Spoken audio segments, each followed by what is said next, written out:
Di dalam Islam, Taurat dan Injil itu diturunkan dari Allah.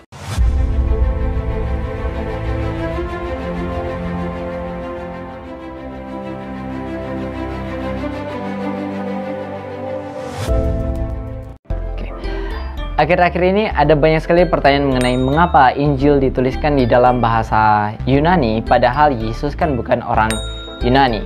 Honestly, it's a very simple question to be answered, dan pada kesempatan kali ini kita akan menjawab hal tersebut.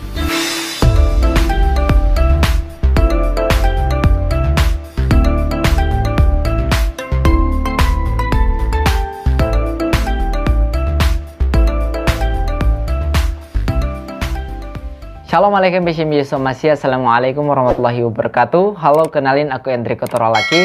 Aku seorang YouTuber apologet Kristen yang siap untuk membela iman Kristen.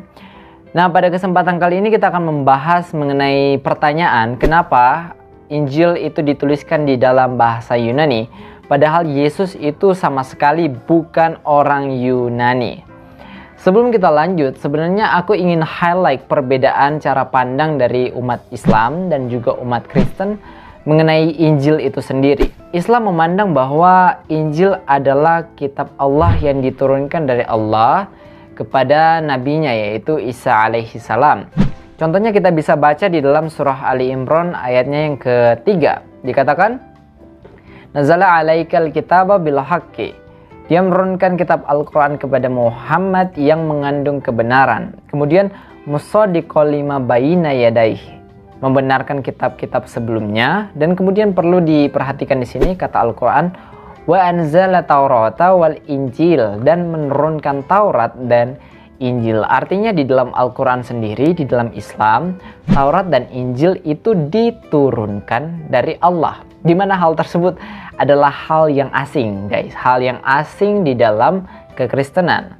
Injil bagi orang Kristen itu seperti kata aslinya Evangelion, yang lebih merujuk kepada al-khabar thayyib atau kabar baik. Itu merujuk tentang peristiwa Yesus Kristus sebagai kalimatullah datang ke bumi untuk menyelamatkan manusia dari dosa. Itulah arti dari al-khabar thayyib atau kabar baik dari Injil, Evangelion.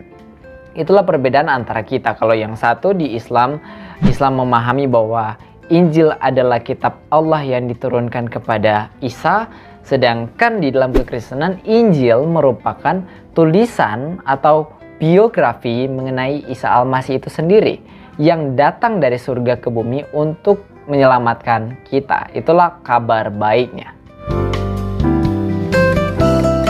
Nah, berbicara mengenai Injil, kita akan membedah kata Injil ini dari etimologinya, dari sudut pandang bahasanya. Kata Injil jelas bukan kata Ibrani, bukan kata Yunani, bukan juga bahasa Indonesia. Itu adalah kata bahasa Arab. Nah, di dalam bukunya Arthur Jeffrey, The Foreign Vocabulary of the Quran, atau dalam bahasa Arabnya Al-Kalimatul A'jamiyah fil Quranul Karim, atau kosakata bahasa asing Al-Quran, dijelaskan bahwa kata Injil itu adalah kosakata bahasa asing yang diserap ke dalam bahasa Arab. Meskipun banyak sekali orang-orang di dalam Islam maupun di luar Islam yang mencoba untuk merekonstruksi bahwa Injil merupakan kosakata asli bahasa Arab. Contohnya, mereka menggunakan bentuk if'il dari fi'il najala menjadi Injil, dimana hal tersebut jelas ditentang oleh beberapa ahli. Karena kata Injil itu merupakan serapan dari bahasa Aram, bahasa Aramaik, yaitu Engilion. Nah, kata Engilion ini sendiri merupakan serapan dari Evangelion. Engilion, coba perhatikan ya teman-teman. Biasanya kalau bahasa Arab ingin menyerap kosakata asing, contohnya apalagi dalam bahasa Ibrani atau Aram, biasanya huruf Gimel atau huruf G-nya itu berubah menjadi J. Contohnya, Mesiha Dagala, Antikristus, jadi Masihu Dajjal. Kemudian ada Gabriel yang berubah menjadi G-nya berubah menjadi J, Jibril. Nah, sama halnya dengan Engilion berubah menjadi Injil di dalam bahasa Arab. Nah, kata Injil ini berarti apa? Berarti kabar baik. Seperti kosakata aslinya, Evangelion, kabar baik. Dan makna aslinya adalah kabar baik tentang Yesus Kristus yang menjadi manusia, diam di antara kita untuk keselamatan kita.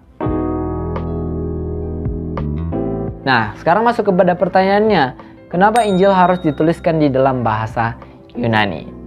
Seperti yang aku bilang tadi ya, bahwa Injil itu bukan kitab yang turun dari langit, tapi kitab yang dituliskan oleh Rasulul Masih atau Rasul-Rasul Kristus. Nah, Matius, Markus, Lukas, Yohanes ini menuliskan kitab mereka di dalam apa? Di dalam bahasa Yunani. Tapi sekali lagi, kenapa bahasa Yunani? Bahasa Yunani pada saat itu teman-teman menduduki bahasa lingua franca atau bahasa internasional pada saat itu. Kalau sekarang kan bahasa Inggris. Dulu itu bahasa Yunani menduduki sebagai bahasa internasional. Nah, berhubung orang Kristen pada saat itu sudah menyebar luas di luar Israel, bahkan ada orang-orang Yahudi yang di luar Israel yang menggunakan bahasa Yunani sebagai bahasa percakapan mereka.